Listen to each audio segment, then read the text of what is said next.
Il y a une technique qui prétend soigner les allergies, l'eczéma, la fatigue chronique, les douleurs articulaires et bien d'autres choses encore. Elle utilise un appareil électronique avec des câbles, des électrodes, un écran qui affiche des fréquences. Ça ressemble à un matériel médical et c'est présenté comme de la science.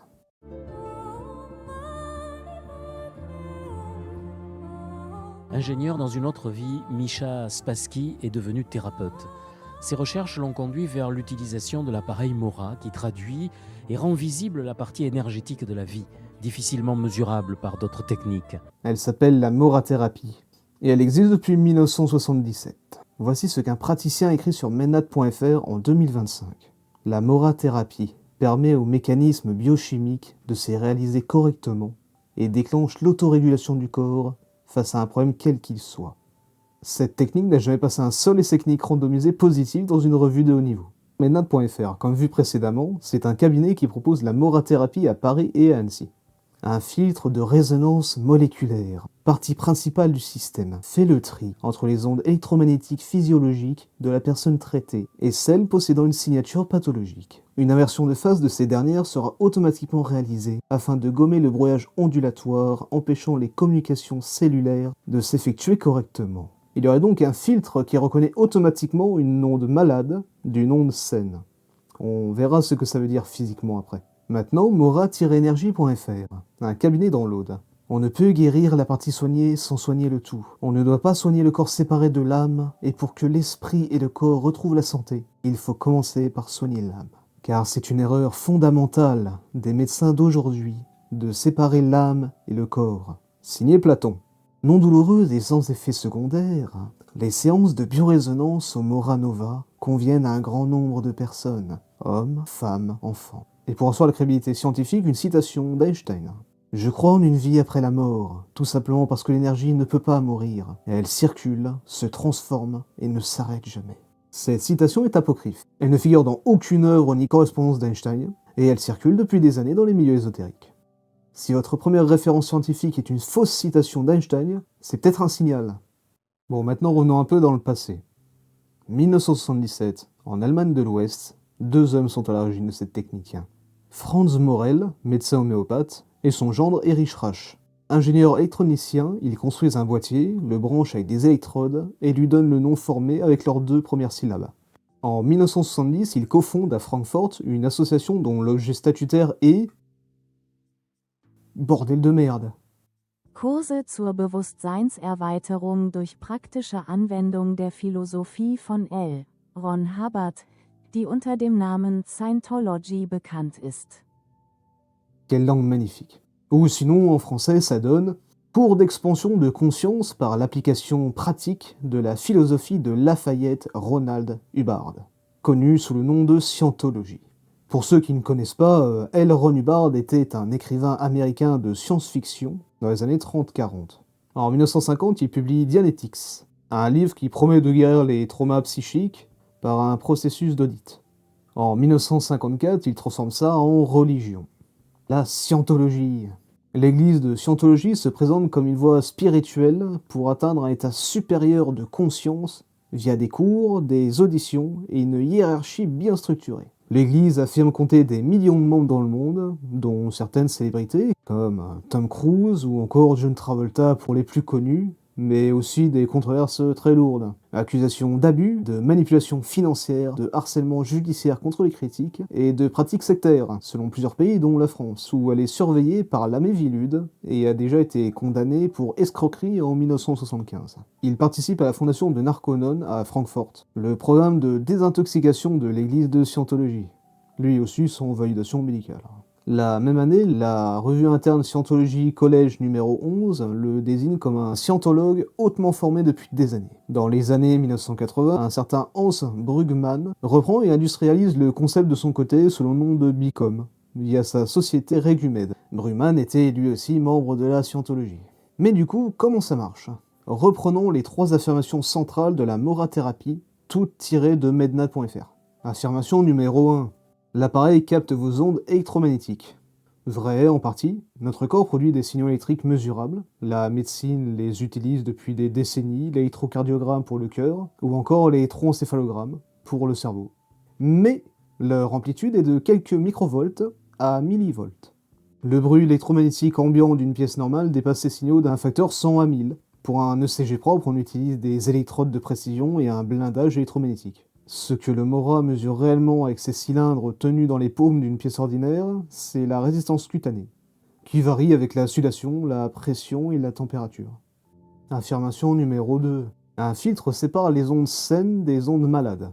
Quelle fréquence correspond à votre allergie aux acariens? À votre tendinite? À votre eczéma? Il n'existe pas de réponse à ces questions dans la littérature scientifique. Aucun article de physique ou de biologie sérieux n'associe une fréquence électromagnétique spécifique à une pathologie spécifique. Et ce n'est pas que la science n'est pas encore trouvée, c'est que le concept lui-même n'a aucun sens du point de vue de la physique. Un filtre qui trie sain et malade ne peut exister que si quelqu'un a d'abord défini ce que c'est une onde saine. Personne n'a pu le faire parce que ça ne veut rien dire. Affirmation numéro 3. L'inversion de phase annule la maladie. L'inversion de phase existe en physique acoustique. C'est le principe des casques anti-bruit. Une onde inverse pour annuler un son dans l'air. Ça marche. Une allergie, c'est pas une onde. C'est votre corps qui produit trop d'histamine. Une tendinite, c'est pas une fréquence. C'est du tissu abîmé. Un eczéma, c'est pas un signal perturbé. C'est une réaction de votre peau. Inverser la phase de tout ça, ça ne veut strictement rien dire. L'inversion de phase annule les ondes sonores, pas des cellules enflammées. Ce n'est pas le même registre physique. C'est comme vouloir éteindre un feu avec un miroir, parce que le feu fait de la lumière, et que les miroirs reflètent la lumière.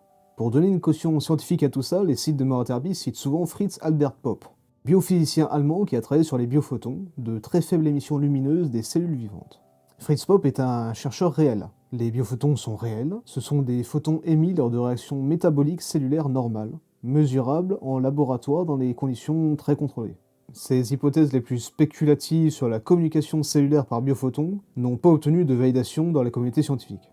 Popp a par la suite été associé à des expertises pour des produits ésotériques, pierres énergisantes ou eau vitalisée. Les praticiens Mora utilisent le nom de Popp pour faire croire que la biorésonance repose sur de la vraie biophysique. Popp mesurait des photons en laboratoire ultra blindé. La Mora, ça mesure la résistance de vos paumes dans un cabinet. Et c'est pas la même chose. En 2025, la société allemande Medtronic commercialise le Mora Nova. Écran tactile couleur, 7500 programmes préinstallés, multilingue. Le principe physique est identique à 1977. L'interface a juste été mise à jour pour un prix moyen de 12 000 €. Évidemment, on y retrouve également pléthore de formations et séminaires à des prix ultra abordables, de 300 à 900 €. Mais le Mora Nova, ce n'est que le haut du marché. En dessous, il y a tout un écosystème. Le Spooky 2, c'est la version sans fil de la biorésonance. Et là, ça devient vraiment intéressant. Un praticien français écrit notamment sur son site, l'envoi des fréquences est réalisé par mode contact, avec les électrodes, ou par onde scalaire, avec les accessoires remote, par exemple via un bout d'ongle. Le principe est d'appliquer des fréquences à une partie de notre corps par l'intermédiaire de notre ADN, par exemple un ongle.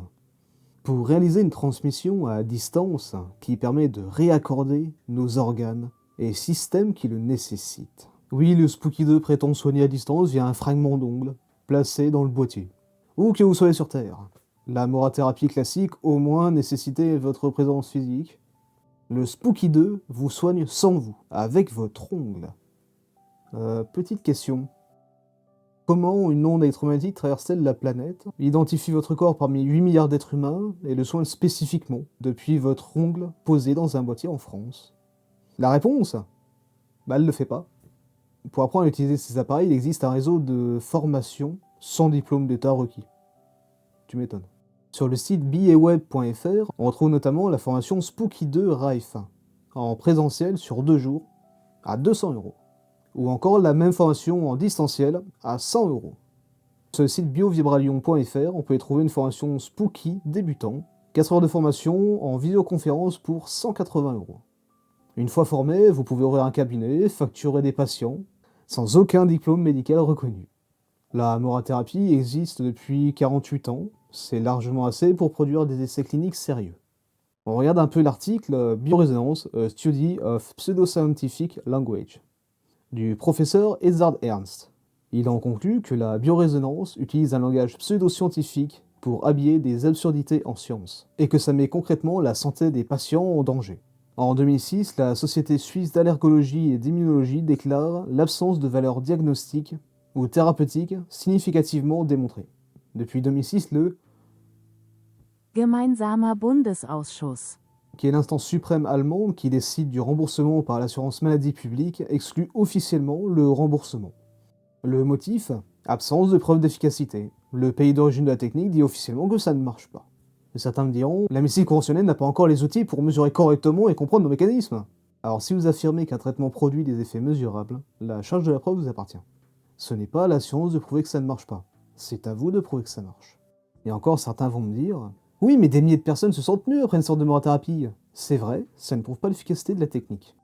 Et voilà pourquoi. L'effet placebo est un phénomène neurologique documenté et puissant, particulièrement pour les douleurs chroniques et l'anxiété. Quand vous croyez recevoir un traitement, votre cerveau libère des endorphines et modifie concrètement votre ressenti. La qualité de la consultation et le prix ont un effet propre. 85 € la séance d'1h30 exclusive avec un praticien qui vous écoute, qui s'intéresse à votre alimentation, à votre stress et à votre vie entière, ça a un impact. En France, avec un généraliste, c'est en moyenne 30 € et 7 minutes de consultation. Il y a aussi la régression vers la moyenne. Les gens consultent souvent au pic de leurs symptômes. Statistiquement, après un pic, ça s'améliore, avec ou sans traitement. C'est précisément pour séparer ces effets d'un effet réel du traitement qu'on a inventé les essais randomisés en double aveugle. Pas pour contrarier les thérapeutes, pour savoir ce qui marche vraiment. Bon, on récapitule. Les séances de Moranova, c'est 85 € et 3 à 6 séances recommandées. Remboursement par Sécu, 0. L'appareil Moranova, environ 12 000 € à l'achat. Le kit Spooky qui soigne, à distance, entre 350 et 950 €, sans compter les formations pour apprendre à s'en servir. C'est un marché structuré. Medtronic, Regumed, Spooky 2. Des entreprises différentes, le même principe, sans validation. Des formations, des congrès, des certifications internes et des associations de praticiens. Tout ça pour un principe physique que personne n'a jamais réussi à démontrer. Et puis, il y a ce que les bilans commerciaux ne comptabilisent pas. La Mivilude, mission interministérielle française de vigilance contre les dérives sectaires, documente depuis plusieurs années des signalements liés à la biorésonance.